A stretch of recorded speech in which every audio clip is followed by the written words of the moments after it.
I do. Here, would you like some? Copy of minutes. Yeah.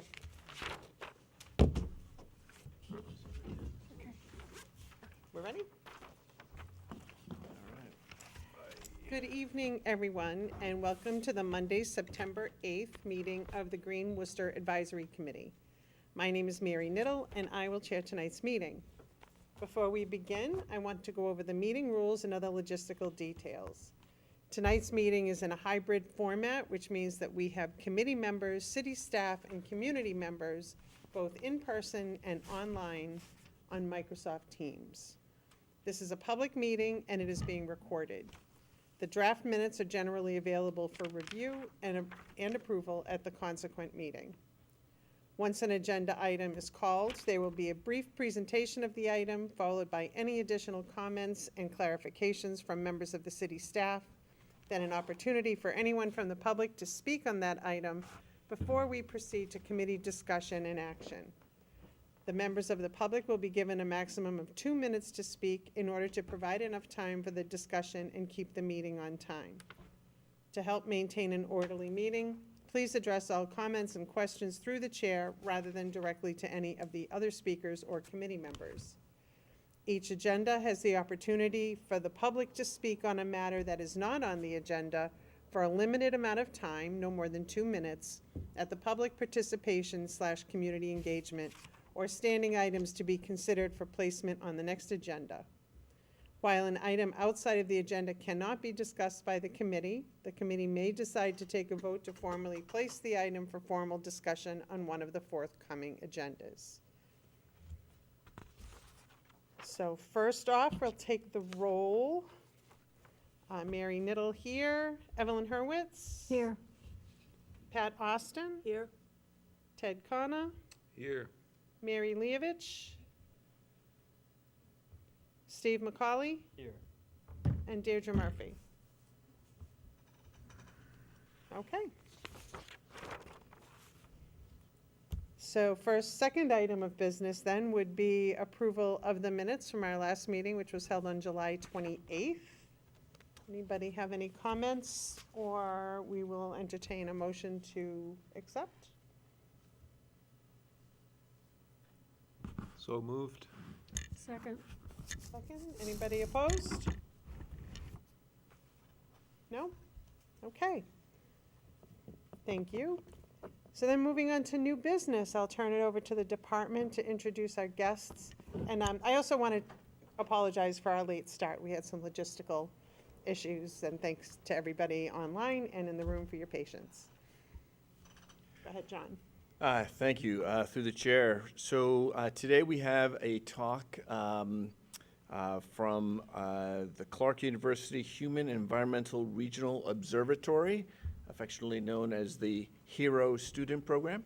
They're going to be talking today about a study they did. They did a two-part study. Part of it was in regards to Leominster, which we are not going to be covering in today's.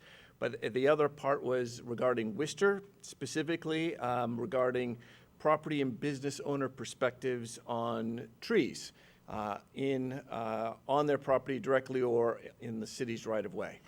So with that, I'll turn it over to the good folks at Clark, if you could walk us through what you found out.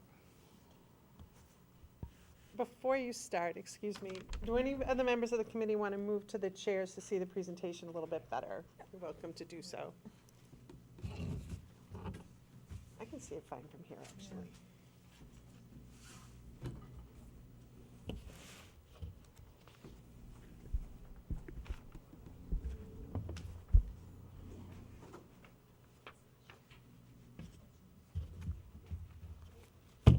It may be because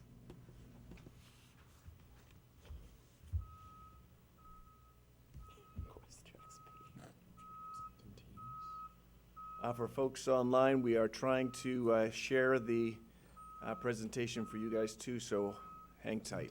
Does it look right, John, on my computer? Yeah. okay. How about on the screen? Oops. It's not in presenter. Yeah, let me see if I can get it there. How do we do it from up here? Slideshow.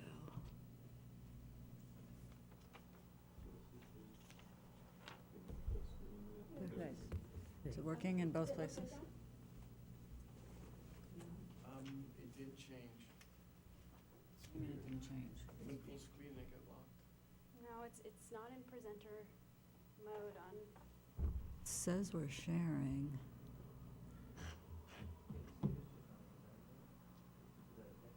How about now?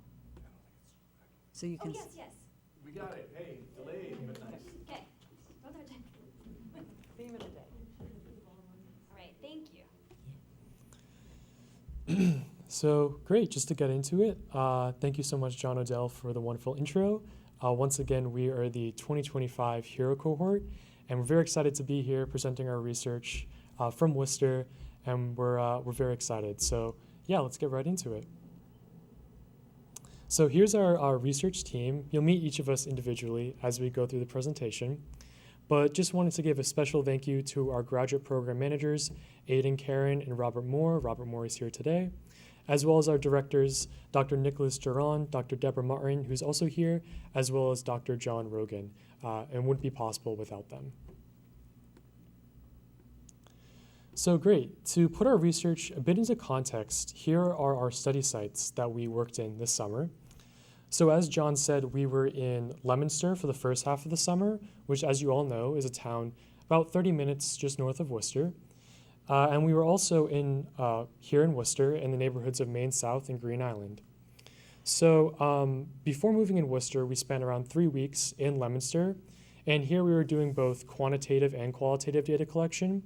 So we were surveying trees that were planted as part of the DCR's free tree planting program, surveying their health, and also getting interviews with local residents. And these were primarily residents in the town who had the trees planted on their own private property. So while Leominster involved both interviews and quantitative research on trees, we wanted to really focus specifically on interviews when in Worcester, and more specifically on business owners' perspectives. We really wanted to get as much information as we could directly from business owners. So while we were focusing mostly on qualitative data when in Worcester, it's really important to pair that with the quantitative data, so the tree survey measurements that we took in Leominster, just to really be able to fully extract all that valuable information and put it in its broader context. Awesome. So to get into our overarching research goals for our project, so you can see our top objective at the top of the screen there. And then we also had 3 sub-research questions that we really wanted to address when we were in Worcester. So number 1, we wanted to see what were the reasons why business and property owners do or do not want to accept trees. And reasons why someone might want trees has to do with the aesthetic value, the aesthetic benefits just may look more pleasant. And then reasons that someone may not want trees on the property may have to do with the maintenance burden. As it cools down and leaves fall, someone's going to have to clean that up. So that could be a reason why someone may not want to accept trees. And then we also want to look at if there was any linkage between trees and the economic success of a storefront or the value of a property. So this is something specific to businesses that we really wanted to hone in on. And thirdly, we wanted to see if there was any difference in the willingness to participate in these programs between a renting business or a landlord property owner who owns the property, as they might have different levels of say in what happens to the property and not. And all of this is to show that this is a kind of a big research gap within urban forestry right now. There hasn't been much that's been done to look into how do we bridge that gap between tree planting initiatives in the city and local businesses in the area. So these were the 3 main core things that we wanted to investigate during our time in Worcester. So without further ado, I'll have Julia come up and give us some insight into our study neighborhoods. All right, thank you, Aidan, for that great introduction to our study. I'm going to jump into our study neighborhoods, which Aidan mentioned are neighborhoods of Green Island and Main South. These are 2 neighborhoods in Worcester that are connected, and they are mixed residential and commercial. Green Island is home to Worcester Public Market, Canal District, and Polar Park, and Maine South is home to Clark University and University Park. On the right, you'll see a land surface temperature map of the two neighborhoods. This is an average from the month of June earlier this year. If you remember, there was a heat wave that month. The red spots are showing where it's hotter than average, and blue is showing where it's cooler. If you'll see in the circle of University Park, that's a cool spot showing the cooling potential of green spaces. Doing this, we also found that the citywide average land surface temperature is 93 of the month of June is 93 degrees Fahrenheit, which is almost 10 degrees cooler than the neighborhoods of Maine South and Green Island.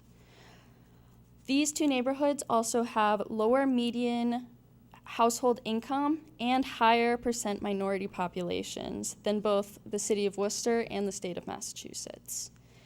These demographics and these land surface temperature differences illustrate why these are really important neighborhoods to focus on for greening initiatives in Worcester.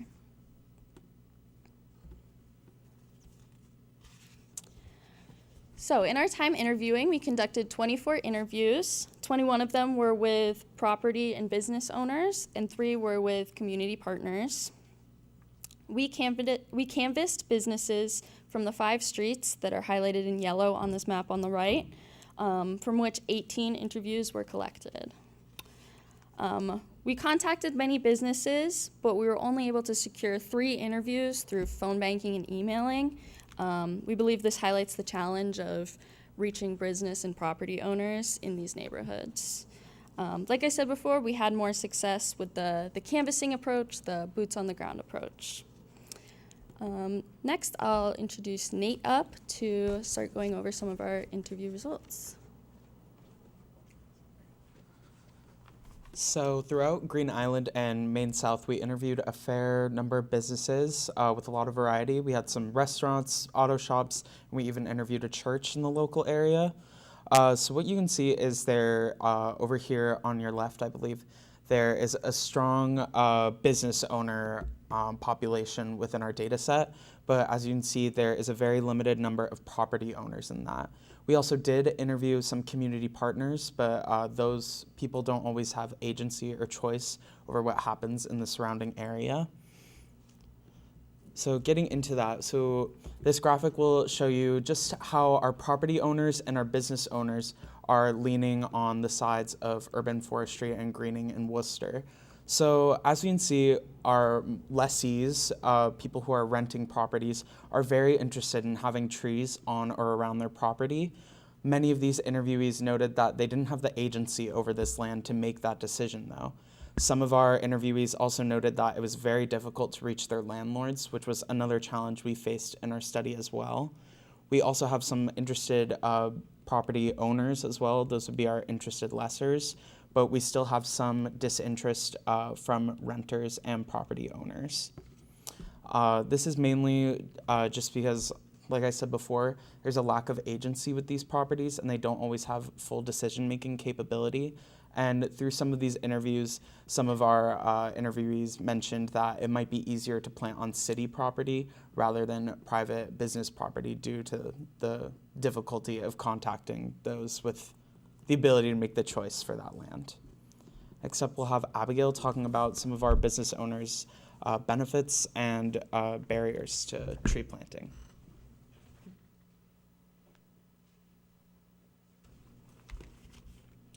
All right, when we asked our business and landowners what they thought the benefits to tree planting was, we had 70% comment on cooling and shade, and also 70% mention aesthetics. As one of our interviewees noted, that trees were pleasing for the eye. And that although it's cited as a benefit to tree planting in the Green Worcester Plan, we only had 5% of our respondents mention water and flood protection as a benefit to tree planting. And then we also asked our respondents about challenges to tree planting, and 55% of our respondents mentioned a fear of a lack of city upkeep as a concern. One interviewee explained that they were concerned that street trees would not be well maintained based off what they saw in the past. We also had an equal number of respondents mention the maintenance burden of taking care of a tree as a barrier to tree planting. And then 30% of our respondents noted a concern of blocked signs. Some of the business owners we interviewed were worried that street trees in front of their business would eventually grow too tall and block the sign. It is important to note that respondents mentioned more benefits than barriers to tree planting. And next we'll have Jamie continue with our results.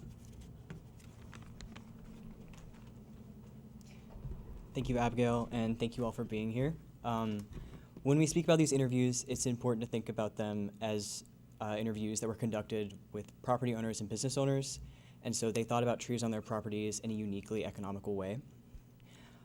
So that meant that barriers and benefits to tree planting for them had a direct correlation to positives and negatives of their businesses and properties. So when speaking about barriers, like Abigail mentioned, many respondents spoke about tree roots or trees limiting accessibility, those that would impact sidewalks or parking lots and disrupt the pavement there. Others spoke about canopies that would cover signage as the trees got older, limiting advertisement of those businesses. And in some specific cases, canopy would provide shelter for local unhoused populations. And for some business or property owners, this was a deterrent for their patrons, or so they perceived. In some, 50% of our study had no space on their property despite wanting to take part in a green initiative. 65% of our interviewees were interested in taking part in a green initiative but did not have the agency over the property in order to plant or not plant or make a decision. 75% of our interviewees did not have knowledge of the GGC program or of the Green Worcester plan whatsoever, and 55% of our interviewees mentioned that they perceived a distrust in city maintenance from public trees in parks or medians, and that discouraged them from participating in tree planting initiatives.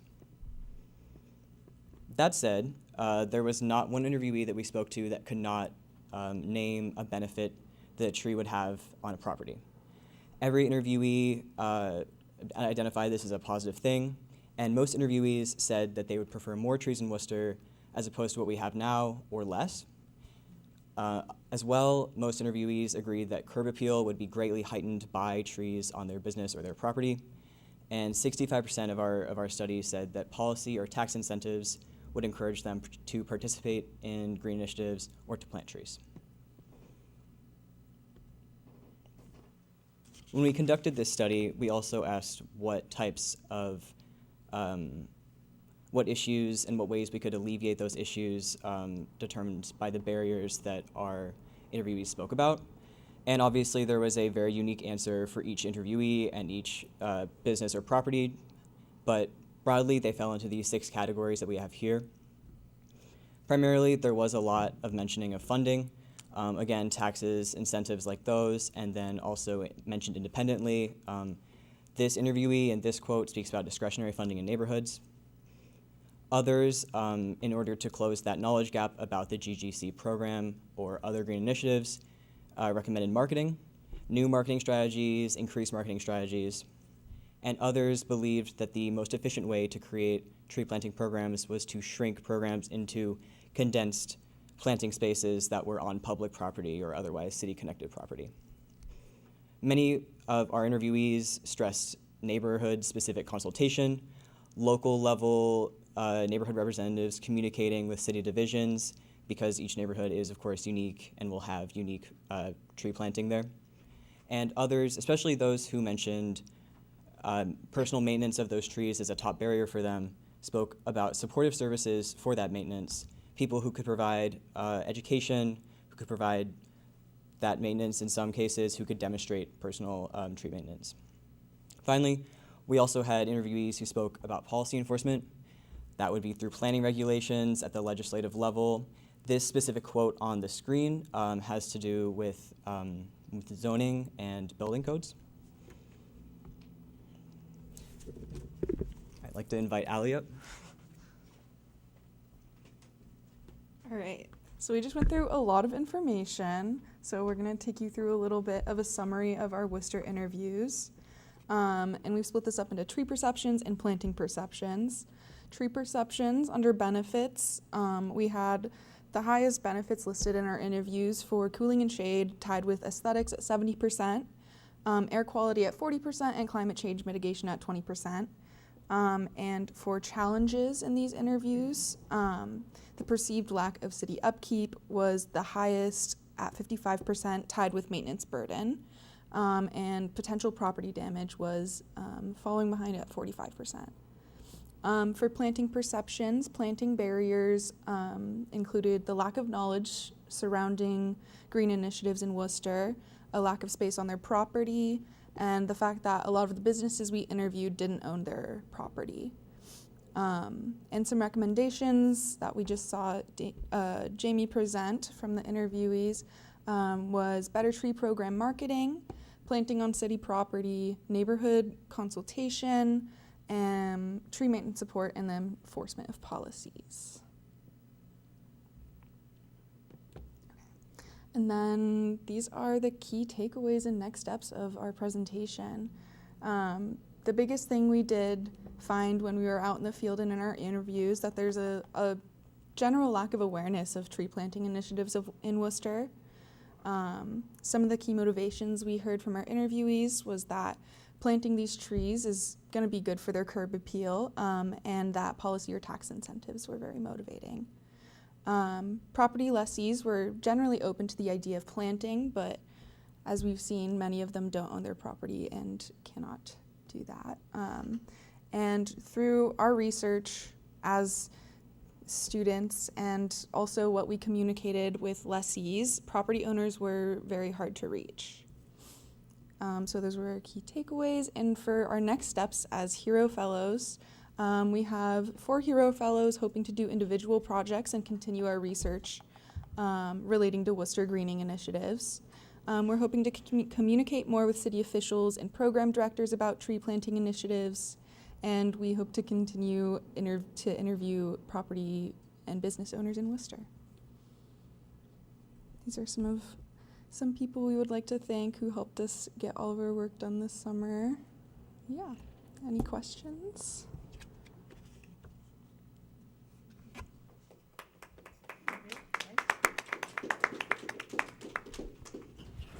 Well, on behalf of this committee, thank you for the fascinating presentation. And we'll see if any of the members have any questions or comments about your research. You want to go first, Evelyn? Sure. Well, first of all, thanks all of you. It's the second time I've seen your presentation, and it was just as fascinating as the first time. Some of my takeaways are, first of all, this issue about maintenance being a real concern and a disincentive. I know the Urban Forestry Master Plan is trying to tackle this issue with promoting a more proactive approach to trees, but it takes money, and that's something that the city has to decide it's going to make a commitment to. And also, the other takeaway was that actually people are pretty aware of the value of trees. We sometimes debate, we need to educate people about trees being good. Well, actually, a lot of people already get that, and particularly they understand the issue of heat islands, which is, with your temperature measurements, quite obvious. Just all you have to do is walk from a shaded part of the street to a sunny part of the street, and you get it in the summer. So I just think this is very helpful to kind of give us a better context as we move ahead with trying to improve tree planting in the city. So I thank you for that. Thank you, Evelyn. Anybody else? I'll just make some comments. Thank you for your work. It's really helpful and important work. I had a little different takeaway. I found a little, I just wish that the business owners were a little more like wanting to plant trees on their properties, right? They seem to be saying, put them on city properties. Like they're aware of the benefits, but it doesn't matter enough to them. Or they don't value those benefits enough. So the fact that trees are cooling and have aesthetic value and have other benefits, wouldn't that maybe actually play into even economic benefits for themselves, potentially? Like, wouldn't you want your customers to be comfortable and happy and feel good when they come to your property? I guess not, because they're just passing through. So that's the disconnect that's frustrating, is they don't seem to care enough because people are just passing through. Presumably, I'm guessing that's what their logic might be. Did you kind of hear anything along those lines? So we did ask them a question about economic benefit, and it was kind of a mixed bag. Some business owners did see that having shade in an inviting environment would benefit. So some of our business owners, like I said, they did note that that was a good benefit to have, that it could draw potential customers in and could make passerby feel more comfortable. But a lot of business owners mentioned that they just don't have the space.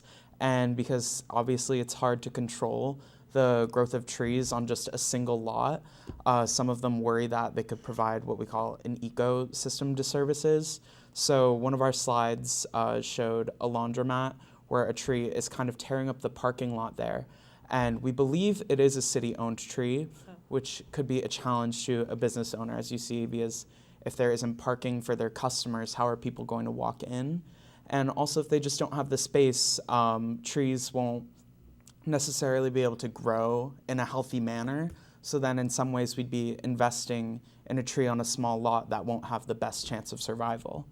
So yeah. Thank you. Yeah, that's helpful. Could I comment?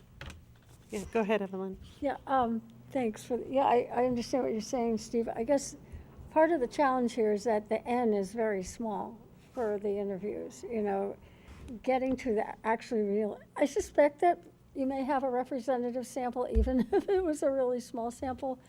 But, you know, I think I'm really grateful that a bunch of you are wanting to continue the research because we really need to get to more property owners. I know we've been having discussions about trying to find a way to speak to landlords because that's a really important group in this whole puzzle.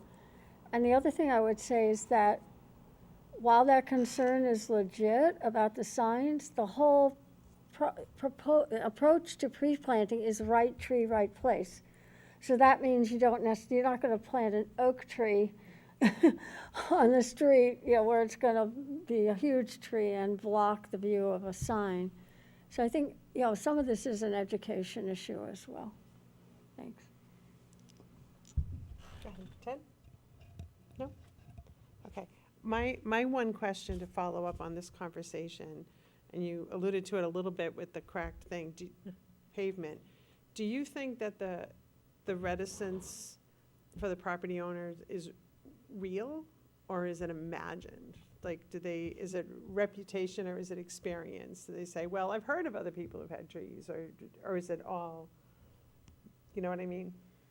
I'm wondering how deep that education has to go. I mean, I can't speak for all of Worcester, but You can't. when we were doing that boots on the ground sampling and just going into businesses and speaking to them, I do remember quite a few case studies where they either would point across the street or point within their own property. I do think there is absolutely maybe a reputation around trees as something that doesn't mix well with industry, but I can answer with absolute confidence that there are many case studies where that was absolutely true. That's great. Thank you. Yeah? You're turning it off? Yeah. Okay. Oh, can I ask one more question? Yes, Evelyn. Through the chair. Based on your experience with having trouble reaching property owners, what are your thoughts about how to get to them, especially as you want to pursue this some more? Do you have any suggestions for us, or, you know, what were the bare things that you ran into, how we might reach out to them better? So yeah, that is a big problem because when we are going to a lot of businesses, you know, especially along like Park Ave and Main Street, most of the businesses we walked into were renting. So the property owner wasn't present on the building, and a lot of them, I remember one specific business owner we talked to was like, I don't really even know my landlord, like I barely even talk to them. So it is a big challenge. We are trying to get hold of landlords to maybe do more in-person conversations and canvassing. I believe that there are some landlord meetings that go on every once in a while in the area. So really trying to work on developing those connections with those landlord groups and then trying to show up in person to those meetings to talk to people directly rather than trying to go through the renters who may not actually have much of a relationship with their landlord. So really trying to establish that face-to-face contact and going to those big meetings and trying it that way. Great, thank you. Also, to add to that, some of our business owners mentioned that they didn't necessarily feel like a strong connection to our city governance. So I think in particular, this wasn't an interview, but this was an interaction with a business owner. They mentioned that they felt they weren't visited or like talked to enough by city members. So I think it would show a lot to our business owners that if we're showing up in like door-to-door efforts, because as we said, calling wasn't super fruitful in getting responses. But when we went into these businesses, we had a lot of really meaningful conversations. I think one in particular, at first, the business owner was hesitant to talk to us, but when we mentioned that we were trying to get their needs to Worcester representatives, they really opened up and really told us about their experiences with their street trees. We had one person in particular talking about how they manicure their own tree and how they would love to see more city members in that area of town, just establishing, like Aiden said, a face-to-face connection. That's great, and it is campaign season, so you might be able to take advantage of that a little bit. Go ahead, Ted. Yeah, I'm just curious. The city talks a lot about planting trees, but the flip side of that is preserving the large existing trees that you've got. It seems as though your interview sort of touched on both of those questions. Was there any attempt to sort of tease out one from the other, in other words? Because my guess is lots of people favor planting trees, but people are maybe less aware of the need to follow that up with lifetime care and stewardship.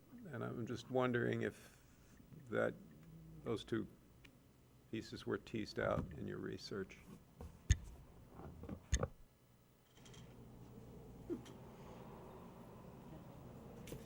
Yeah, so I would say it's very much dependent on the neighborhood.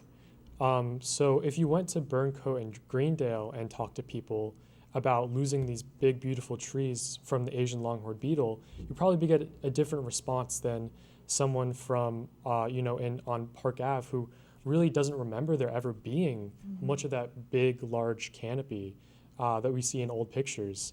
So yeah, that is a really important distinction.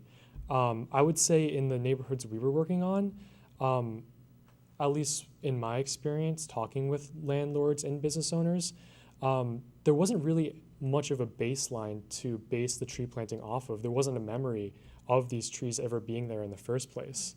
So I think not having that kind of baseline and reference maybe is a bit of a challenge, but it also offers kind of a more opportunity to do some education about what could be possible in those neighborhoods.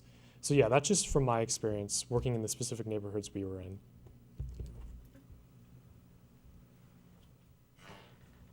More question to the chair. Go ahead. I know you presented to us just about Worcester, but I'm curious, was there any major difference between Worcester and Leominster in terms of these findings that you presented to us today?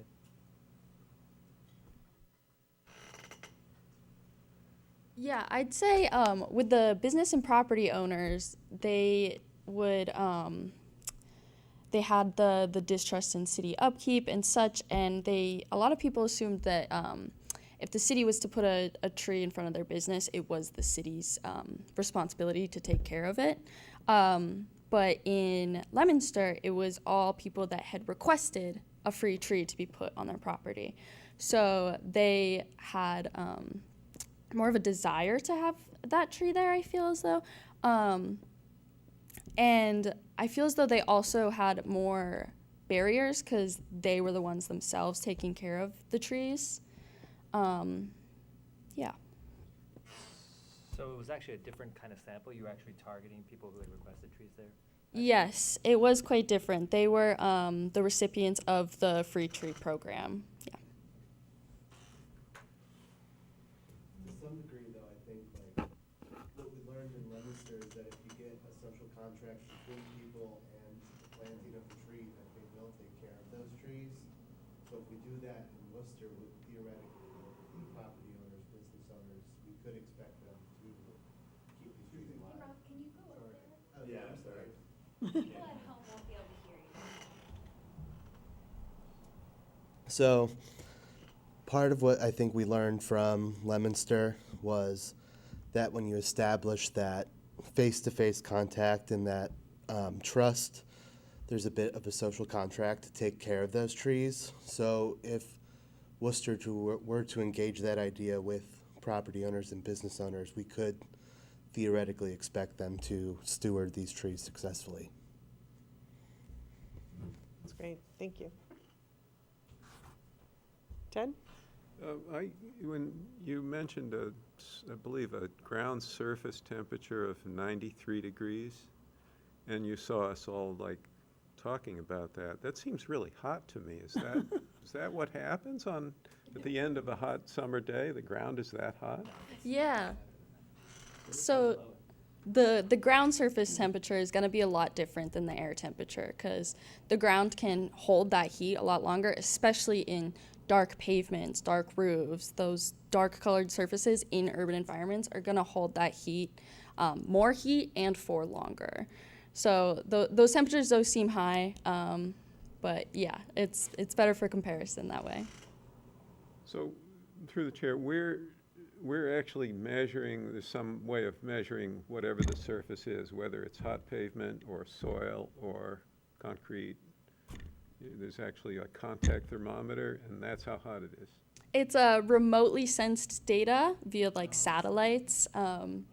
Yeah, we're able to get that data and get those ground temperatures. That's why you have the whole map. Yes, exactly. So it's not physical temperatures on the ground, but yeah. And that's why that's why we look at land surface temperature, because we can extract it from a satellite image. So that saves you having to have a bunch of sensors all over the place because you're reading it off you're extracting it from the satellite data. So. I probably could have figured that out if I thought about it.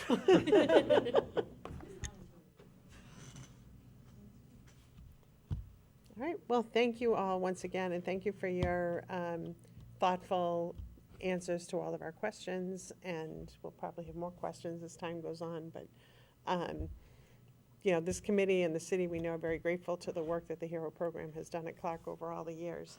So we're glad to see this iteration of the program here with us this evening, and we thank you for your time. And you're welcome to stay for the rest of the meeting if you like. It is riveting information. So, thank you, everybody.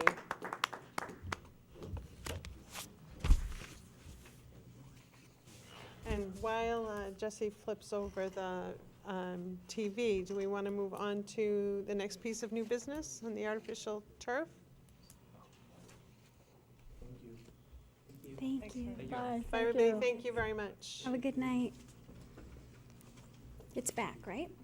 Yeah, it's back. We're back. Thanks, guys. So through the chair, as mentioned at the last meeting, I did offer to get you some preliminary information, which I have acquired, which I'll go through right now. I did want to emphasize, though, that the more fundamental questions that this artificial turf fields have, the issue of safety as well as the heat island loss and other pieces of that are really better suited for a more in-depth study. We've talked to Steve on the committee as well as some other folks about potentially doing that kind of study, so more to come on that down the road. But the near-term answers are, in terms of are any currently being installed and are any in the pipeline, the answer is there are the current fields that already have these are Farber Field, Glodis Field and O'Connell Field. And there's currently one being installed at Tacoma Park. There are a few others that are potentially in the pipeline, but nothing set in stone at this point, so it's premature to name locations because they're just not sufficient. They're not sufficiently through the pipeline to be sure that that will happen. The next question was, are there any specific criteria used to determine whether an artificial or natural field is installed? And so I reached out to find out what that criteria was that the Parks Department uses. There are several. So first of all, who is going to use the field? So for example, is this going to be for the public at large? Is it for a specific league or leagues that are going to be using? How often is it going to be used in that case? Next question is, where is it going to be installed? There are obviously lots of impacts in terms of location, especially if it's displacing an existing field now. What are the sport that will use it, or sports? Some sports are tougher on fields than others. When would the field be used, which I mentioned? Why would it be better for a specific sport? Sometimes that comes up. Some sports really, the coaches and players to some degree prefer one over the other. The next question is, how would it be installed? So that too plays a bearing. It ties in with the location. How may it affect an environmental area? So if it's going to be in an environmental justice area in particular, as defined by the state, which is most of the city, how is that going to be? What impact that might have? And are there any flood-related issues at the specific site? So that obviously would have impact in either case, but the impacts would be different for an artificial field versus a natural field.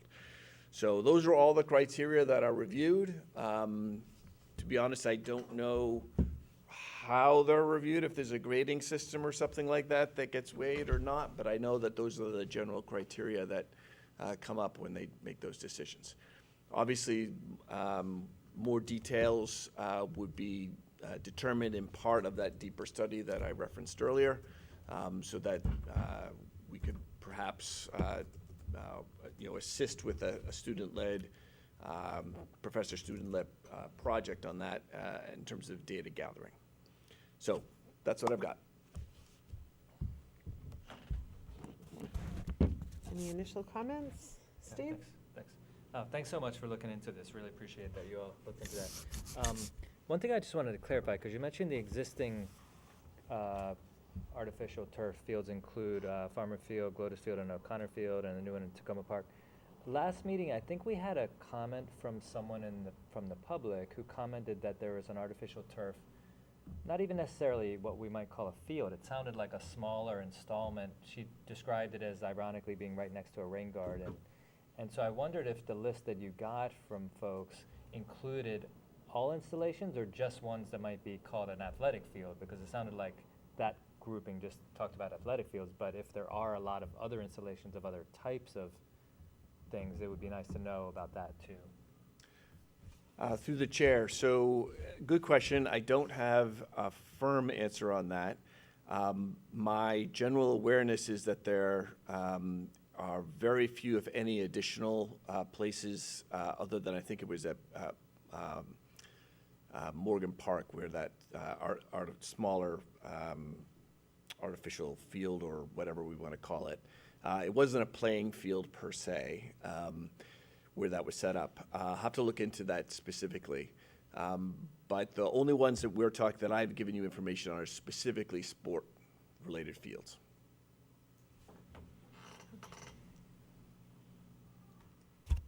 Ed?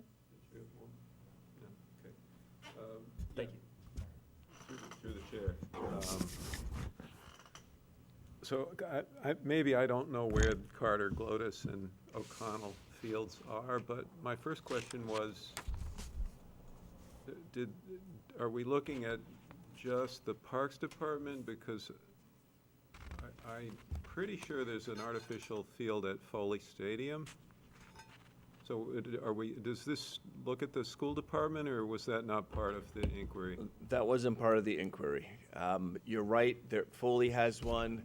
And I would have to check and see if any of the south or north, the newer high schools have any as well. I'd have to confirm that.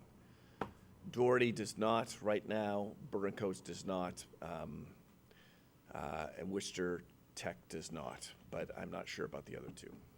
So I'll have to check. So, through the chair, I know the school department is its own universe, with its own governance and its own website and all the rest, and that, those two parts of the city don't always, it's like a separate entity, the school department. I understand that, but,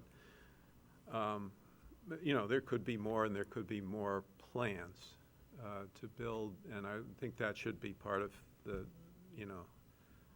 we should look at the whole city and the whole universe of these things. I'm interested in a couple of things that you gave a list of criteria for how they're evaluated, but I think you said we're unclear how those criteria are applied. It would be interesting to know, okay, so on flooding, which one is better?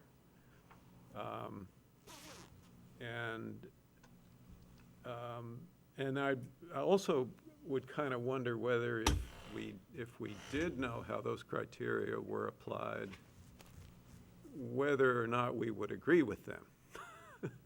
Because there's a certain amount of gray in, people's views of what's green and what's sustainable. So I think I would like to, dig into that to the degree that we can. I'm not sure how we get that information, but, that would certainly advance my understanding of the whole issue. We were asking about, this came up after an article ran in the paper about PFAS in artificial fields. And that the reporter was unable to find information from the city about whether they do or whether they don't. And there's got to be a way of finding out. And that was one of the safety concerns that comes up when you think about these things. Steve also mentioned the exposure to microplastics last time, which, and I'll mention a third thing related to safety. This is anecdotal, but I was working out on what's become an artificial track surrounding an artificial football field. And the football players were there, and I asked them, oh, geez, this is new. What do you think of this? The kid I was talking to said, well, I'm a kicker. I love it. Because it makes my job easier. But the guys who have to fall on it, it's a harder fall.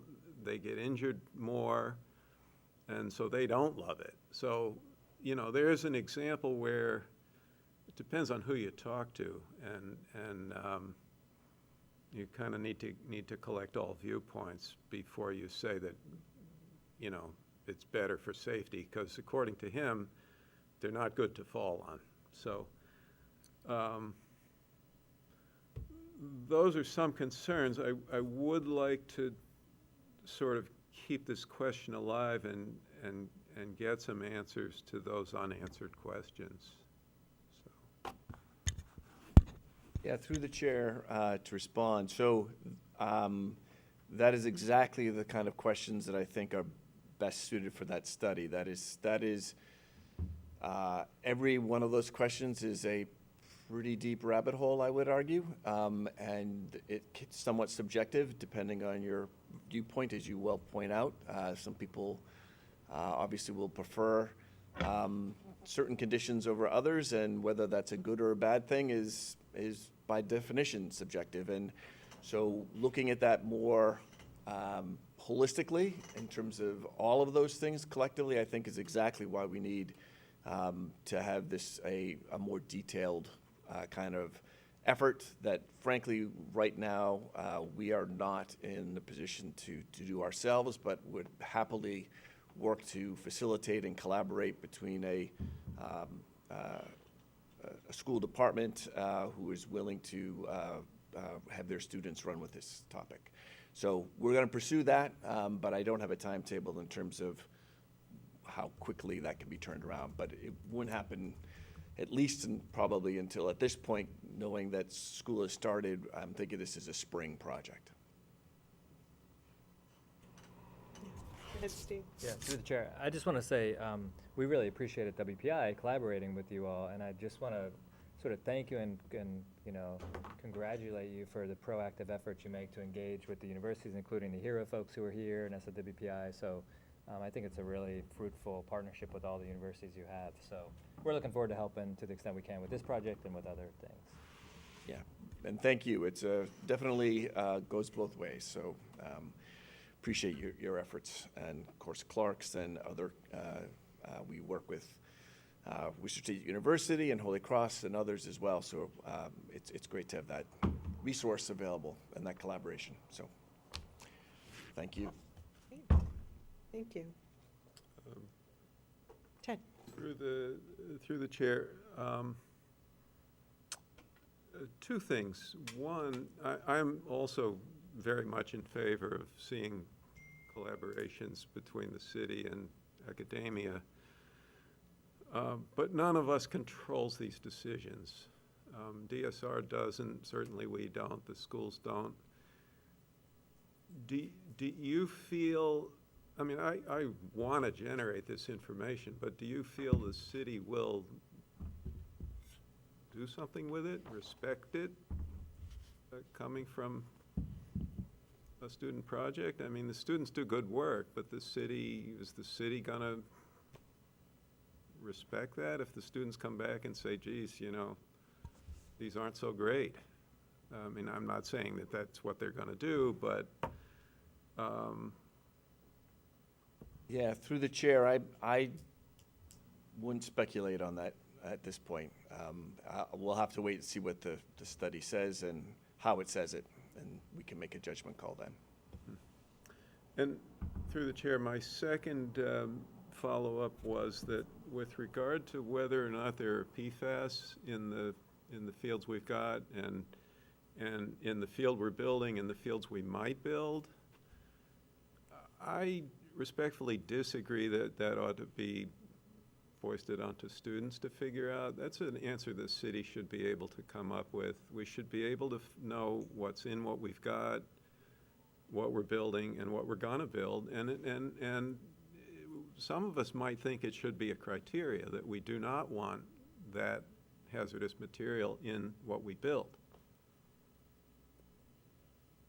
Yeah, through the chair, and thank you, Jesse, for reminding me. If you recall in the article that was done, the head of the Parks Department noted that they are very specific in that all turf fields, that the bidding documents say that there are no PFAS can be allowed.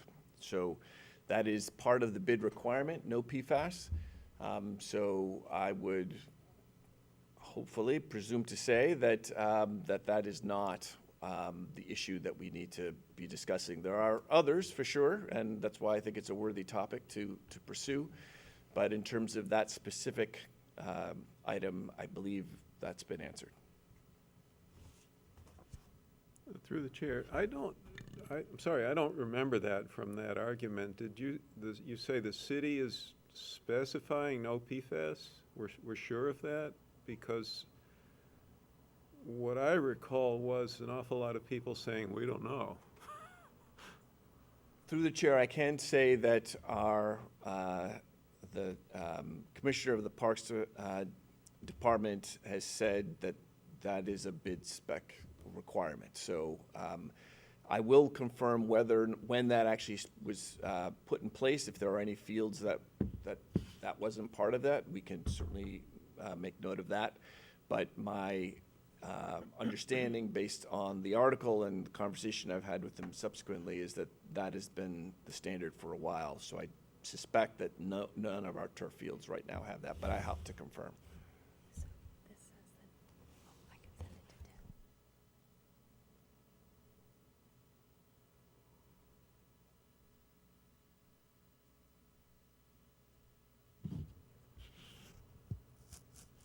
Okay, so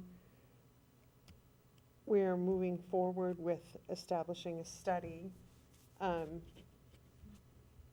you'll clarify, John, the department's gonna clarify Yeah, I that will. that's I on the will specs, check. but, and that probably hasn't been on the specs for all of time, so it is possible that some of the older fields It's possible. contain them, yeah. Exactly. And so I will find out when that happened and if any of our fields were bid out without that requirement.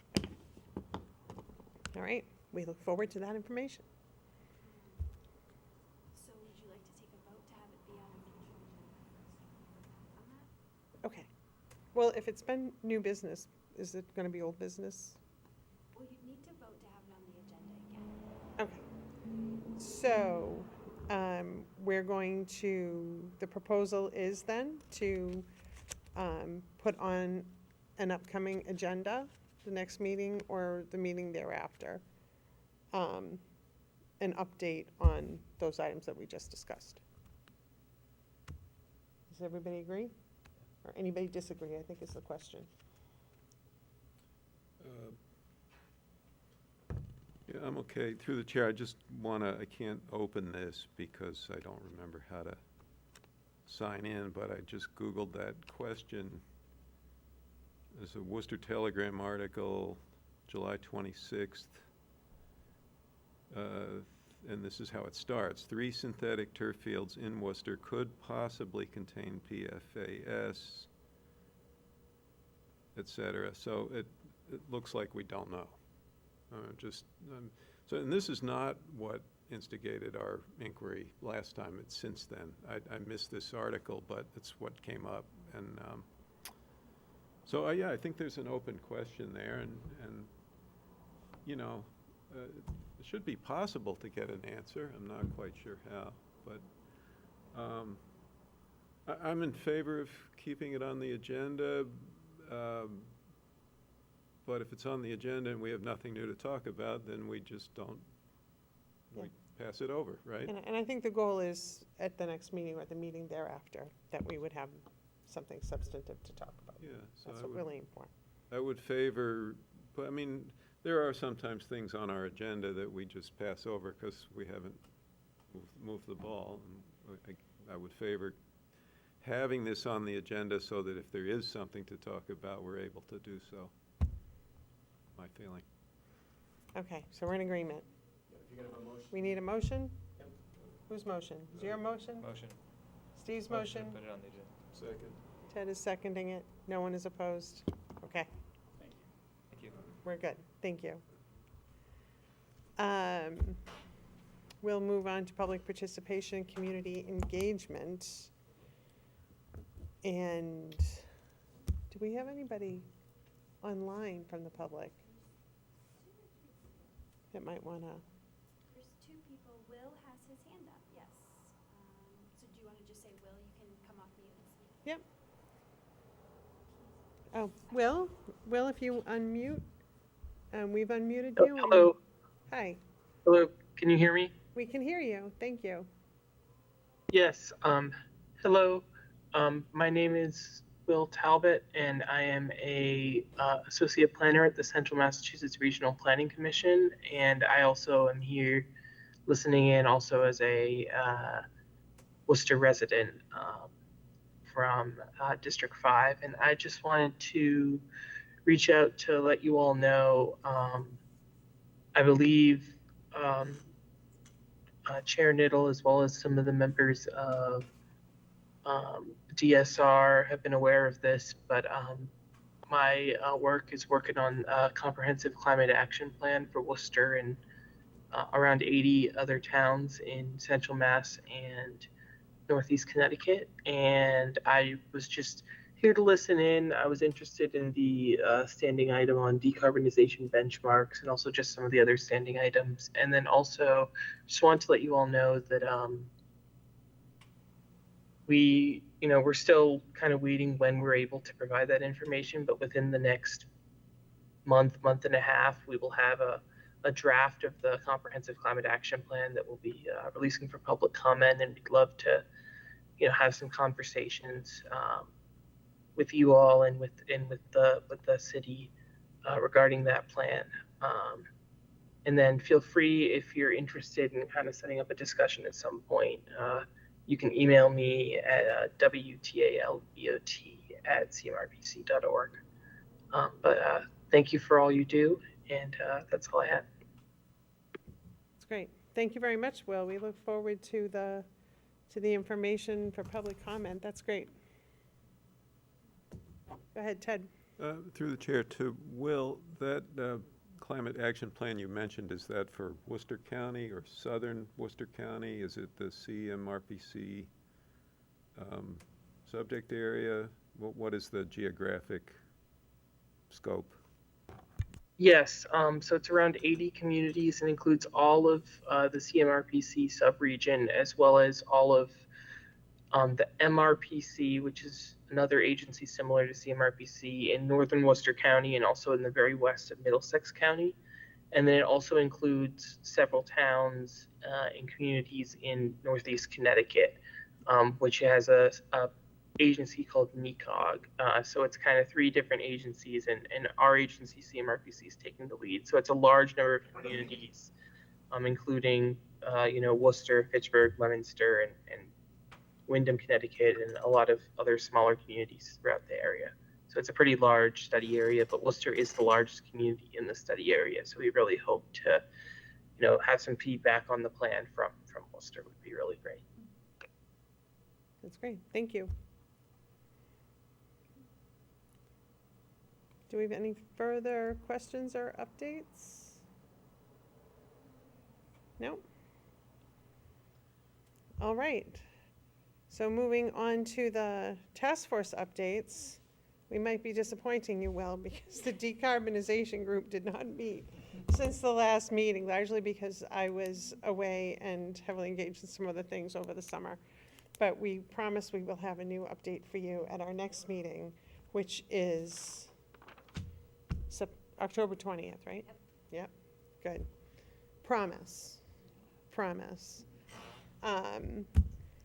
On the sustainability update, Evelyn left me this note. Do you want me to read it, or you want to give the update? You're welcome. Okay. Evelyn had to leave, but she said for the educational subcommittee, please ask John to fill in the committee. And there's a grant for curriculum development for next summer, and Pat may also want to comment. So go ahead, John. Yeah, through the chair. So I believe Evelyn was referencing that the city, our department, applied for and was successful, partially successful in receiving a MVP, Municipal Vulnerability Planning Grant from the state. I say partially successful. We asked for about closer to 2.8 million. We received over 2 years. We received about 1.1 million over 1 year, with the hope from the state that we would apply next year to do the rest of it. But given their limited pool of funding and the need to do as much as they could, they thought it would be better to stagger our efforts into 2 phases, as we had effectively done in the application. They basically just bifurcated it that way. So we have a grant that will include collaboration with the school department on, I believe, on the senior level and grade school level. We're also going to be using other funding sources to continue a collaboration with development of curriculum over next summer, where we're going to be working with folks from actually I got her name from WPI. She runs a program there that helps draft curriculum for the school department, and then collaborate with the school department, DSR, and this group to finalize that, and then hopefully test it out, and then perhaps, if all goes well, introduce it as a permanent addition into the school curriculum. So it's a multi-step process. And there's two different funding sources that are doing two related and overlapping pieces to it. But that's the good news, is that all of this is, as we were hoping to move forward with it, actually has now been funded to do just that. So there'll be continued updates as we process through this, but it will be, realistically, we won't have even a draft update for you probably for at least roughly 6 months, and then further updates over the next year. That is very good news indeed. Thank you. Pat, did you want to add anything to that? Nope. Did a great job summarizing it. Any questions? Ted? Through the chair, yeah, we've talked in the past about finding a way of increasing the engagement of young people with this committee. And the idea of making them formal members got complicated, and maybe too complicated, but the real goal in my mind is the engagement. And I think that where we left that last spring was that perhaps some of the most interested kids could be invited just to come join us and maybe present something about what they are doing, hear what we're doing. I don't know, do we have any progress, or is there what is the status of that?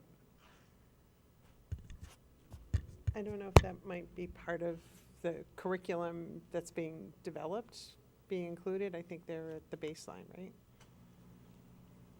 Yeah, through the chair, we don't have anything that specifically any task items that would involve having students either writing a report or bringing that to this committee at this point. So I don't want to promise something that we haven't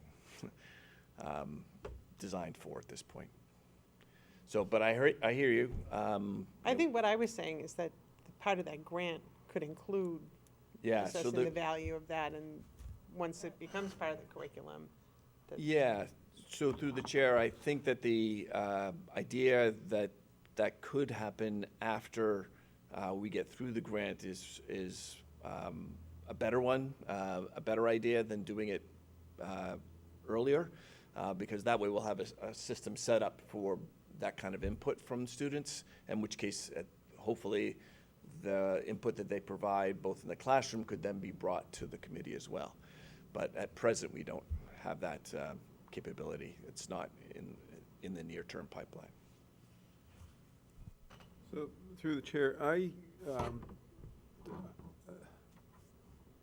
guess my goal in promoting this idea is just to generate engagement. And I thought, what I remember, and correct me if I'm wrong, was that this education task force had kind of intersected with some of the high school students that were engaged with these issues. I don't know if there are environmental or sustainability clubs in the schools, but if there are such students that are already interested in this stuff,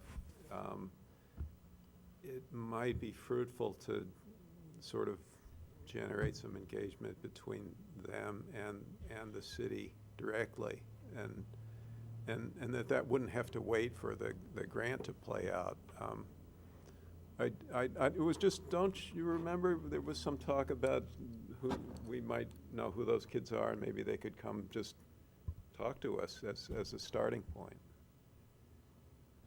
Through the chair, there may be some of that discussion at in the meeting. I forget some of the details within our committee. Way at the beginning, we kind of did an inventory of existing environmental programs within what's currently going on, And at the high school level, there's really not a lot. There were, what I recall, were two of the, one particular teacher, I think at Doherty, and then there's some program at the Voc School. But beyond that, like, we haven't done, that's it, just like, maybe, I would say there was identification of two potential places where we might find some students, but that was it. I think there's an environmental club or something at Doherty as well, but that's as far as it went.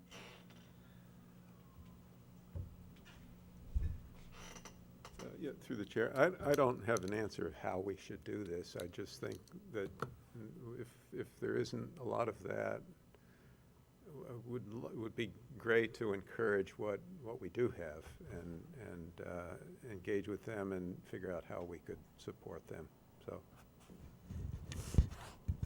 So maybe, I think what happened the last time is that we referred it back to this group to discuss it themselves and see how that fit in.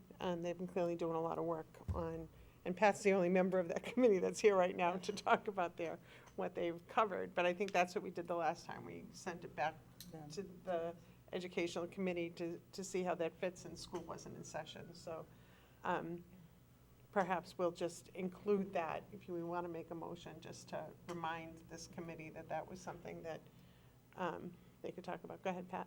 Well, I think the sense was like, we don't want to take responsibility for that. Well, no, I don't know that it's the rule of this body at all to be doing the outreach to the high schools, but whether it's included in something else or not. I mean, I understand wanting to get input from younger people, but personally, I can't think of any better way to squash environmental interests is to have some poor kids sit through some of these meetings. I mean.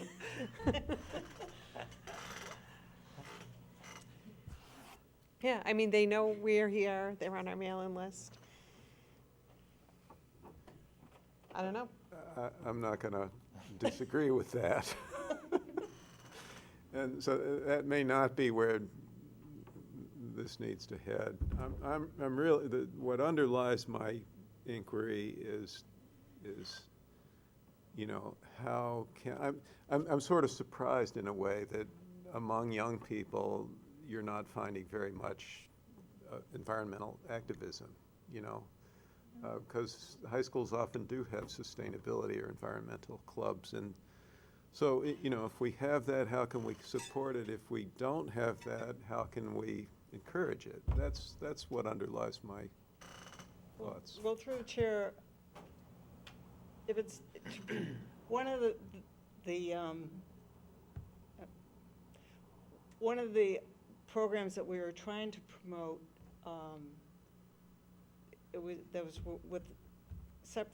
working with some people in Lakes and Ponds program, was what they call the Environment-thon, which would be that's where the high schools develop teams that compete. It's a statewide contest, and it's in the spring every year, and we're trying to help promote that and possibly even hold. They hold it around the city, around the state, and possibly hold it in Massachusetts, in Worcester. So that was like one thing we were doing. I mean, just as an aside, like things like, I would say that my experience is that a lot of the environmental clubs and interests seem to be in the more affluent communities. And it is a challenge, I think, to sometimes get them going in the urban areas.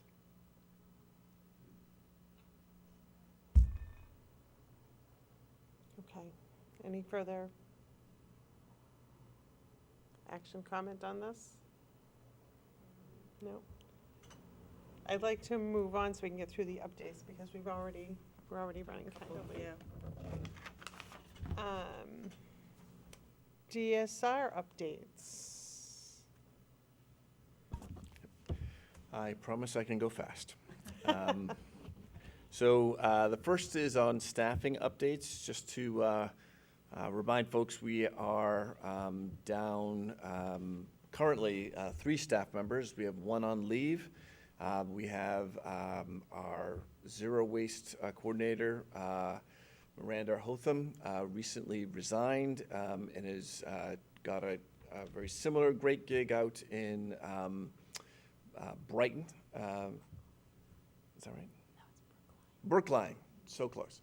So we wish her well. That's great for her. But we have posted the position, so it's still open for another week and a little bit. So if you know of anyone who you think might be a good candidate, I encourage you to share that information. It can be found on our website. We are also, we were looking for an senior energy services manager. Happy to say that we have selected a candidate, and that person, her name is Abby Shute, will be on board as of the very last week in September. So we're looking for great things from her as she comes, as we have a whole bunch of work that's piled up. We'll try to dole it to her in small chunks, keep her happy. So we're very happy about that. So we have one, we see the cavalry coming on one of those fronts. The person who is on leave should be back also roughly around that same time. So that would be also encouraging. So just to let you know, most importantly, to share that information about the zero waste coordinator position.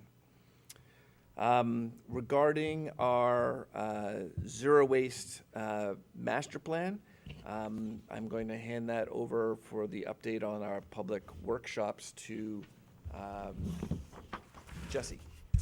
Great. Thank you, John. So I have some flyers here that I want to make sure you take with you. So we have 2 upcoming workshops for our Zero Waste Master Plan. September 17th, Wednesday, September 17th from 6:30 to 8 at the library is our in-person one. And then the next week, Tuesday, September 23rd, 6:30 to 8 is online. So we're doing the same thing we did last time where it's the same content but 2 formats so people can choose what works best for them.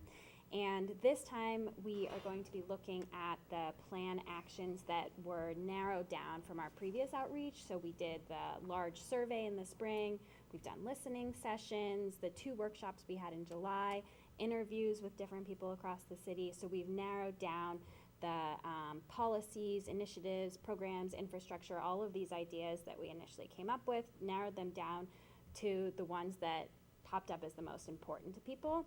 And now we're going to go through a prioritization phase. So we want the public's input on how do we prioritize. We can't do all 30 of these in the first 5 years. So how should we spread out this plan? What's most important to the public? So we want help with that, prioritizing, and then also creating a strong vision for the plan. Right now, we're trying to figure that out and really want it to be representative of the public interest. So we would appreciate if you shared this. We had a great turnout last time. We hope that a lot of people will come to this one too. There'll be one last chance. We're going to have a final set of workshops in November, and that will be reviewing the draft plan and any comments on that. But this is kind of like your big chance before the plan is like actually starting to be written. Come now and share your ideas. We would really, really appreciate that. And it was great seeing a lot of GWAC members last time, so if you can join again, that would be great. You brought a lot of awesome ideas to the table. So All right. That's it. Back to John. All right, thank you. Yep. The next item was WU bins, which are our dual stream waste bins. So we've deployed all 150. You may have seen them about town. We're currently working on managing those operations with our vendor Casella. Actually, things have been going quite smoothly overall. We've had a couple interesting tidbits. One is that near the bus stops are where we're getting the most volume. I suppose that's not too surprising, but it's good to know. And we're having the least contamination at those sites, which is probably the more interesting piece. People who have a little bit of time that are waiting for a bus tend to do the right thing. So that was interesting to find out. We are also working on what happens when someone calls in and has an issue. Is there stuff next to a bin, and how do we deal with that? We started to figure out how that can all work out. That's happened a couple times, hasn't been endemic at all, but it does occur. We also are looking at what happens when a vehicle hits one of the bins. That's happened as well, and so how do we have some spares, which is good, and we brought them out, but how do we recover the costs of the original bin that was damaged? We're working through those logistics as we speak. But the good news is overall that the bins have been successfully deployed, that people are using them appropriately for the most part. The artwork has gotten great feedback on the 50 art pieces that were installed, so that's great to hear. And the general consensus, with a few exceptions, have been really positive, that people are glad to see them and glad that they're about, and why can't we have more? So that's a good problem to have. So we're hopeful that continues, and obviously we'll give you periodic updates as things evolve and or change. The last item under zero waste is our Keep Worcester Clean team events, Clean Street Collective. I'll let Jesse take over on this as well. But just to mention, we'll say that this is what she's about to describe is probably one of the most comprehensive efforts to get multiple departments all to work in sync as effectively as possible. So it's been kind of fun to watch, but I'll turn it over to you for the details. Okay. On that one. That's quite an intro. Okay, so I'm guessing you all have seen the Keep Worcester Clean campaign, that it's been on social media and press releases and the city website. It's a really great effort to clean up the city. As John said, lots of departments are involved, and we are one of the departments that's playing a key role in this. So 2 efforts that we have coming up, John was describing the woo bins. That's a big part of getting litter off the streets, one of the initiatives, but there are 2 other things that fall under the Keep Worcester Clean umbrella that I wanted to mention. So first is our Clean Team events. There are litter pickups in different neighborhoods in the city, and we have 4 planned for this year. We did 2 in the spring. We took the summer off because last year people said it was too hot, and it's hard work going around and cleaning up neighborhoods and picking up all the trash. So we have 2 coming up. September 20th is a Saturday. That one is in Green Island. And then Sunday, October 19th is in Maine South. You can go to our website to sign up. There's a link there to register, so then we'll know how many people are coming. We'll bring the grabbers and the gloves and the bags and all of that. And the events are from 9 to 11. And they have been really popular in the past, collecting bulk items. That's also a partnership with other departments, the city manager's office, inspectional services, quality of life team, all come and help with these cleanups too.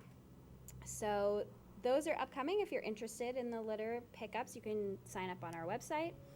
The second one is the Clean Streets Collective. So this was a bit of a pilot we started. Was it in the fall that we started the pilot? Or the winter? Anyways, it was a little while back that we started a pilot with a small group. Have you guys heard of the Clean Streets Collective? Yeah? No? Okay, I'm going to describe it just for everyone's sake, but I was kind of testing the waters there, like how much of the pilot got out there. So this is an initiative to, basically there are already people out walking around their neighborhoods and picking litter up in their neighborhoods just out of the kindness of their heart, and using their own yellow bags to put out on their trash day.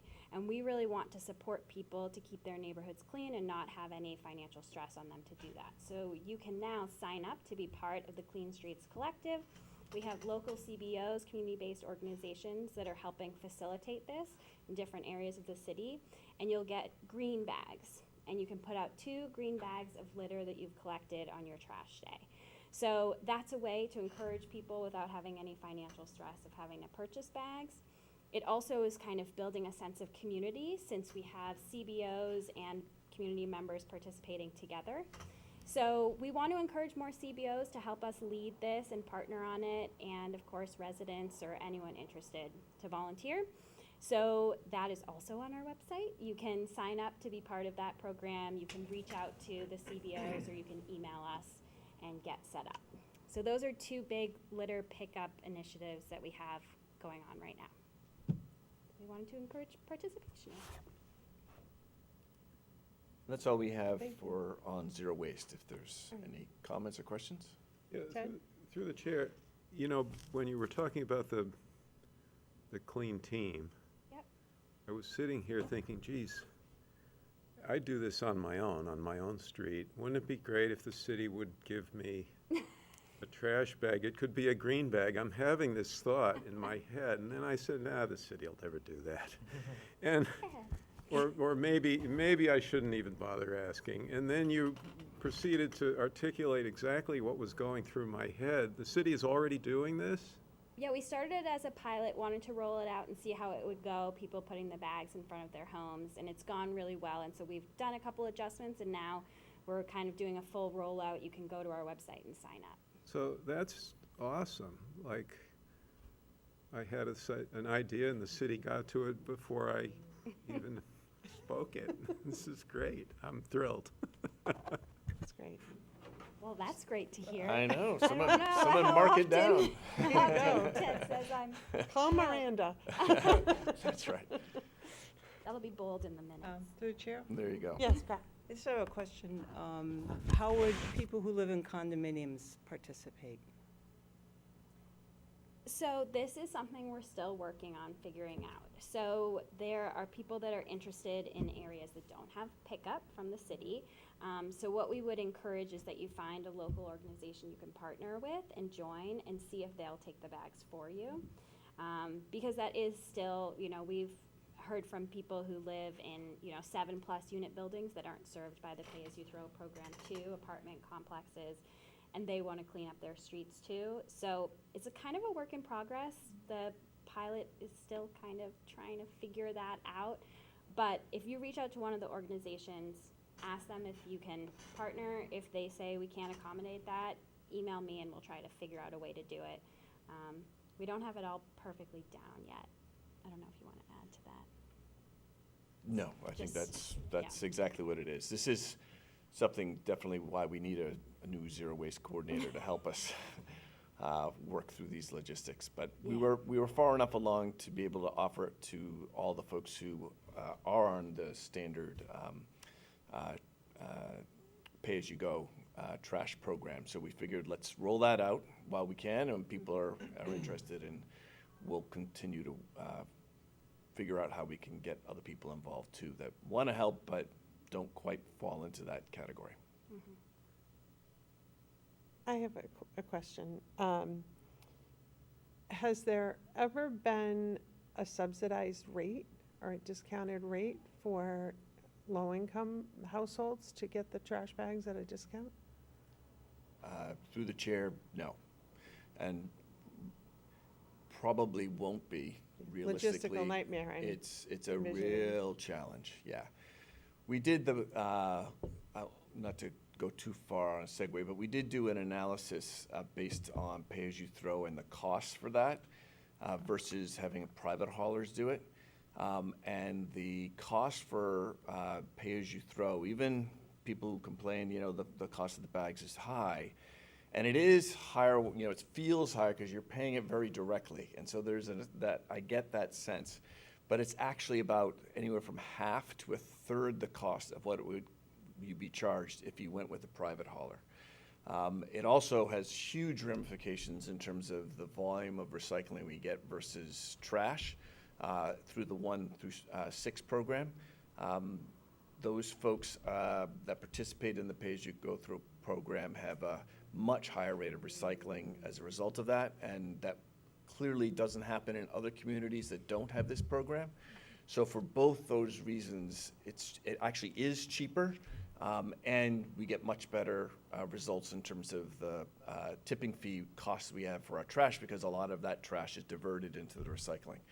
So it really doesn't make a whole lot of sense to scrap the program, which has been, people have talked about that, that maybe we should do that. Financially, it's a poor choice. It's on both the upfront side and on the back end. And it obviously has an environmental terrible choice. So want to get the word out there a little bit more on that is not something we're pursuing in terms of elimination, but we are certainly willing to look at tweaking as the case may be. That's good. All right, thank you. Sure. So that was it on zero waste, yes. And we'll move on to energy. So the next is on the aggregation program. So our current electricity aggregation program contract expires in December. For quick reference, the city buys electricity for everybody who is on the standard National Grid basic rate, and who doesn't have, essentially everyone who doesn't have their own competitive supplier. And for most residential customers, that is the case. Some of our commercial, especially our larger commercial customers, go out and do competitive supply, but most residential customers just get what they get.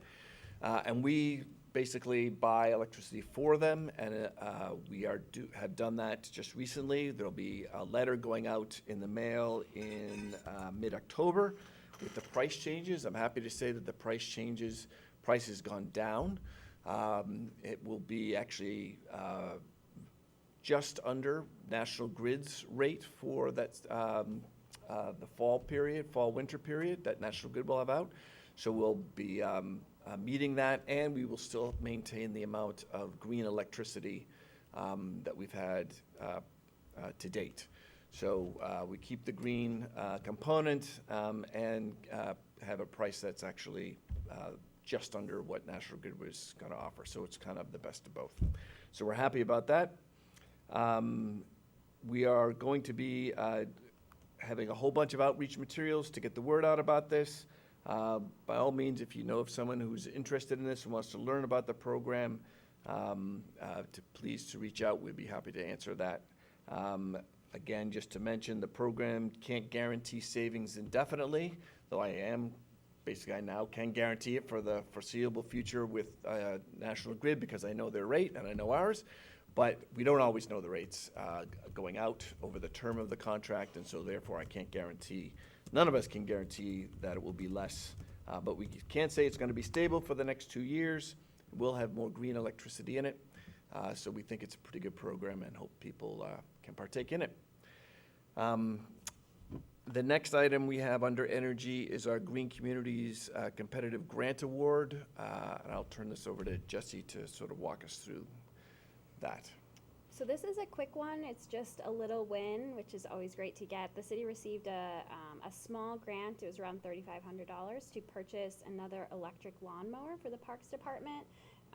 We got them two, I think a year or two ago, and they really love them. They're quiet, fast, easy to ride.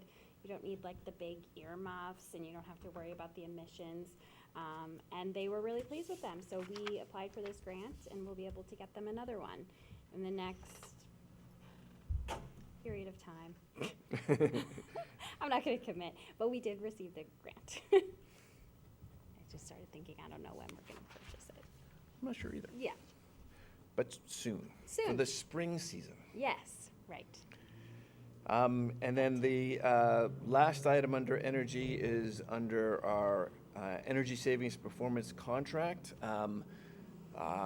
Just a heads up that we have an RFP that we are expecting to put out very shortly for that. That is what we were formerly calling our ESCO program. It was a large multi-year, multi-phase program that we had previously with Honeywell. Went through 6 phases. I think we spent close to $125 million of projects from 2010 through 2024 to upgrade municipal facilities to make them more energy efficient and to install solar. Updated all our street lights. We put the big solar array up at the landfill as well as a bunch of smaller arrays at various schools and city facilities. So we're putting out a RFP for the next iteration of that. That should be out with luck this month. And I'm pretty confident that that's the case for the first time in a while, so that's good. Right in time for our new Senior Energy Services Manager to sort of play lead role on that. So the timing on that is good. More just an update to let you know that that'll be a topic that we'll be talking a little bit more about at meetings going forward. Anything else? Any comments, ahead, Ted. questions? Yeah, on the subject of energy, through the chair, we were looking for a sort of bird's eye view of what other comparable communities are doing to decarbonize and trying to see if there are examples of people we ought to see what they're doing and maybe emulate. And I know you had started to get into that at our last meeting. I suspect without some staff, this might be moving slowly.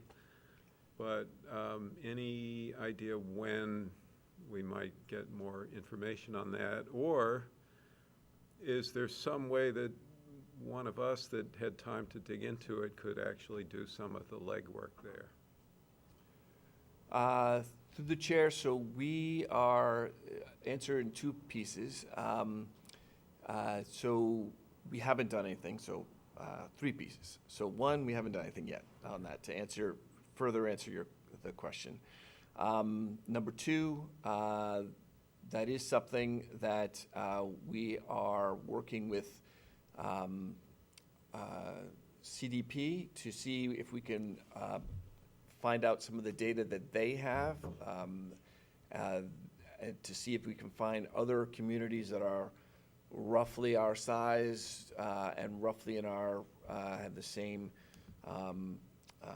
general weather conditions that we have, so rough latitude-wise, so we don't compare ourselves with Salt Lake City, for example, which is not really a fair comparison.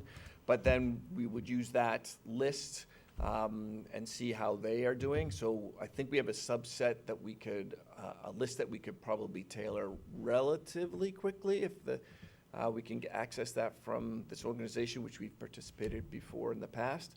So hopefully more to come on that. And then the secondary thing was that we plan to do some internal, just quick research based on web searching of what most communities have done and what the outputs have been. We did a very quick look at that, and the results were that we reasonably positive in terms of where we stood. But what came up and was something that clearly needs to be addressed is not everyone measures everything the exact same way.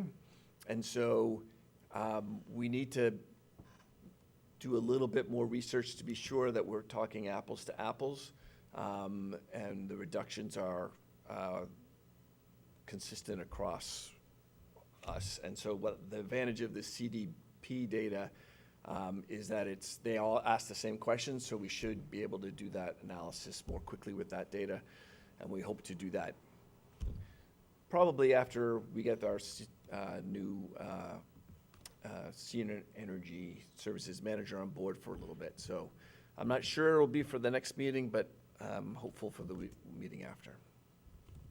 What does CDP stand for, John? It's the name of the organization, and I forget, it was Carbon Disclosure Project originally, but then but it's not their name. They basically, everyone called them CDP so much that they just said, we're now CDP. So their real name is CDP. Okay. But anyway, so that's the name of the group that we partner with. Okay. And then the next item, if there's no more questions on energy, is on the Lakes and Ponds program. There's really not a lot to report on that right now, other than it's some of their busiest season. Part of the season is winding down, but you really ramp up before you can wind down. So closing things out, getting all the data that they need to get from both internally with our along with our intern, as well as all the data we've gotten from our volunteers and collating that, so we can start putting together the report, final report that we present at the State of the Lakes. That is one piece of it. You may have noticed that we'll have a memo to the council pretty soon. There was some questions about Indian Lake in particular and lake management in general. We're drafting a memo to respond to that to the council. But all the information, fortunately, we all have. It's right on the website now, and it's really just pulling that together. So if anyone has any additional questions, I would, from this group, I would also recommend to reference that as well. Go to our website. So that's about all I have on lakes and ponds. Any questions there? And if not, I'll go to the last item under our updates, which is on resilience. We have a few items there, and I'll turn it over to Jesse to walk us through those. Thanks. So we had 2 Milwaukee Forest events in August, and they were our last educational events with our contract with BSC that we had for a year. I think many of you met Casey Lee Bastian. He is an amazing architect, landscape architect, who is just a wealth of knowledge about plants and land use and Milwaukee forests and more than you can imagine. Right? That's true. He did 2 talks. One was at the public library. We had a short talk inside, and then we did a tour of the McGrath Forest out in the parking lot, and had some food and had games and a scavenger hunt where you could look for different plants in the forest and really walk in and check it out. People were really excited to see it, and it was cool to celebrate 1 year of this forest and look how much it's grown in 1 year. It really is amazing to see it. So if you haven't seen it, drive by the library or go through the lot and see it, because it's really cool to see how much it's grown. And we had a bunch of students come to that event, which was really awesome.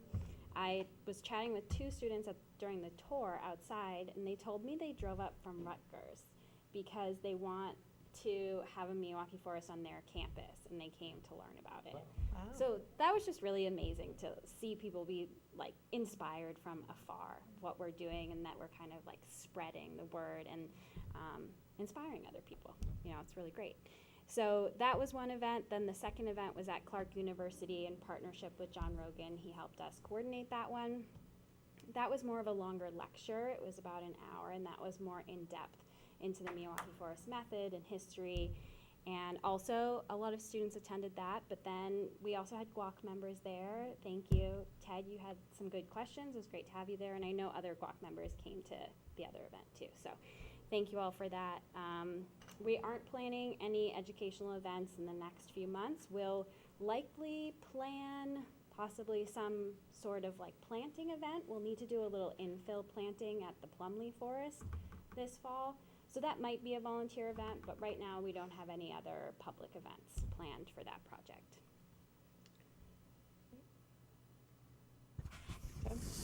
Yeah, I just want to say that event at Clark was really, really interesting, and Casey Lee Bastian should be nominated for Archdruid. This guy is so visionary about not just the small forest, but the urban forest. It would be great if we could put him in charge of all of it, because it was very, very interesting. So, thank you.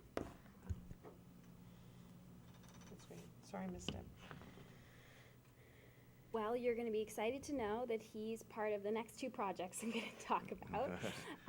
So the next one is our rain garden stewardship project. So we've mentioned this in previous meetings. We have these 8 rain gardens in the city, and we are partnering with BSC Group, and Casey Lee is on the team, and Reimagined Roots, who you may remember, a previous GWAC member owns that company, and Nate, yes, Nate Fournier.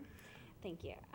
Reimagined Roots is doing the actual maintenance work, and BSC Group is doing the design of things. So they're going rain garden by rain garden, doing assessments of them, and then developing maintenance plans and revitalization plans and what the future of these spaces will look like. It's a 3-year project.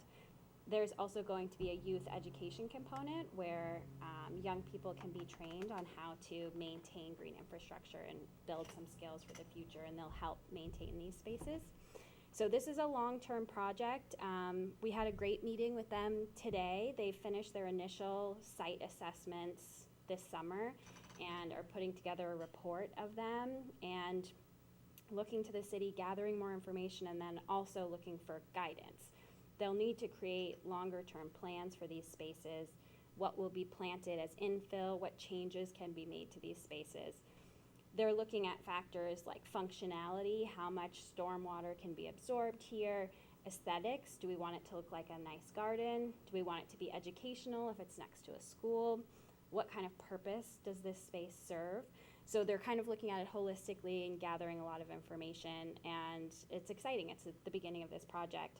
So we're hoping they'll come to Guac in the next few months and present their initial findings. I think you guys would be really interested in hearing about it and have good questions for them too as they're getting going on this plan. Any questions about that project? Through the chair, what are the 8 rain garden, you don't have to list them all, but these are ones that we've built recently and? So the city built or has them on their land. Okay. Some of them are very old and have not been maintained in 10+ years. Would you know? Yeah. Do you know if the boardwalk on Coles Reservoir is included? That's not. That one is? No, okay. Mm-mm. There's one, Morgan Landing at Indian Lake, Shore Park, that's at Indian Lake. There's 2 elementary schools, Francis McGrath, Midland. Then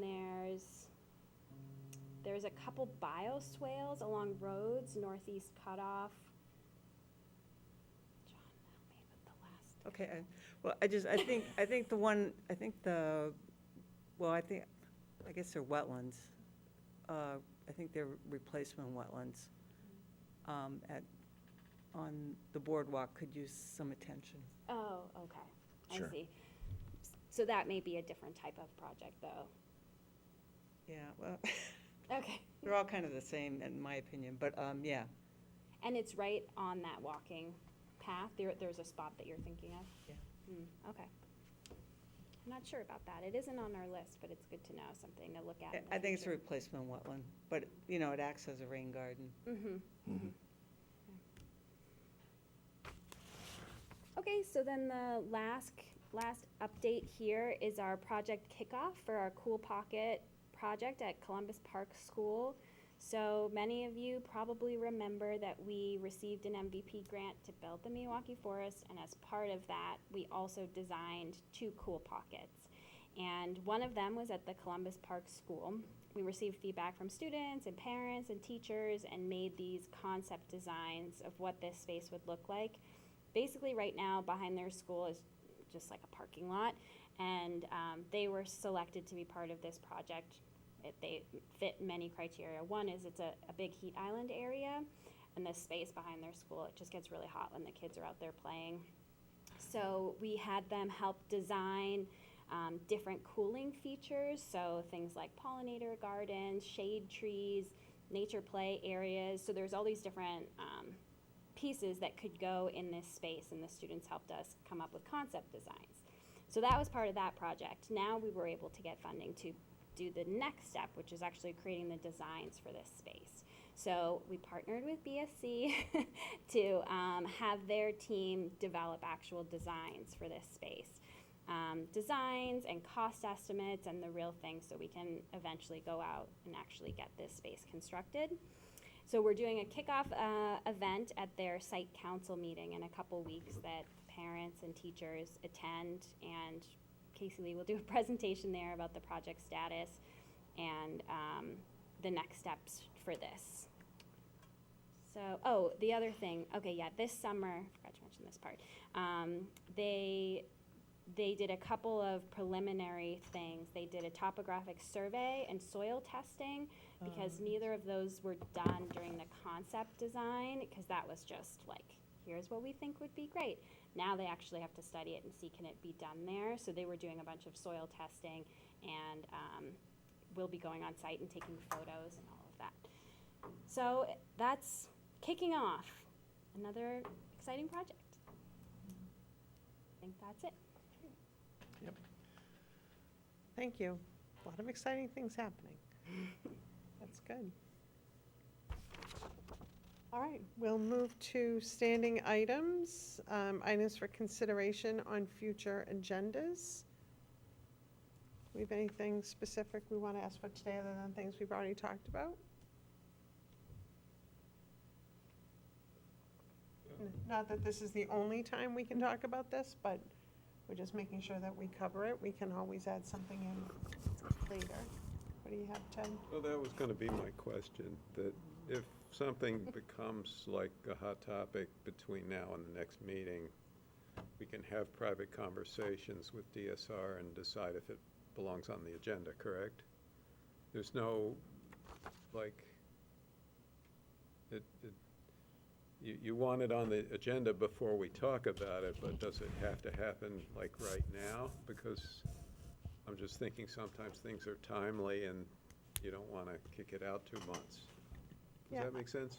I would imagine if something just came up, we can find a way to broach it, but I don't think we'd want to put on something that we're looking for a report on something in 2 weeks. But if there's something that we want to address that's,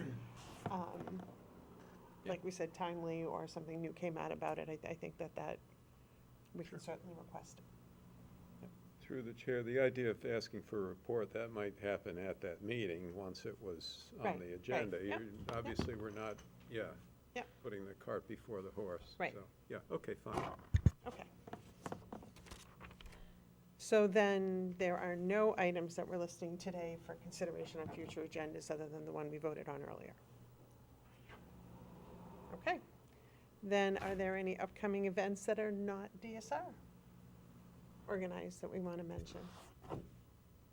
Ted? I've got a few, actually, that I stumbled across. And I emailed the details on, to Jesse earlier, the Worcester Native Plant Initiative has 3 things coming up. Saturday, the 13th, a field trip to the Rose Kennedy Greenway. Friday, the 26th, at 3 p.m., a planting at the Hadwin Arboretum, which involves Clark University and a collaboration there. And then Sunday, October 5th, 9 a.m., a replanting of like what used to be a lawn area at Shore Park. And I don't have a lot of detail on that, but it is, I think they have a website. That's what I sent you, right? It's something from their website. Oh, I sent you an email. The email. But yeah, there was information there so that you have it without me. They've been doing a big project there. As the, Yeah. They did the rain garden there, and this is basically adding on to that. That's one of the 8 that is in fact included in our study. So this is a planting event for that project. It's a separate but affiliated planting event. Yep. Cool. So I wanted to mention those. The second thing is on Sunday, September 21st, there's an event called Sunday, which is a nationwide effort to promote clean energy. And there's a website, you can Google this. They're sort of trying to put events on the ground all over the place. I looked at the map. In Massachusetts right now, what's on the map is Greater Boston, Concord, Holliston, and Northampton to our west. Those are the closest things. There's nothing in Worcester right at the moment, but it's certainly up our alley, and I thought I would mention it. And the third thing is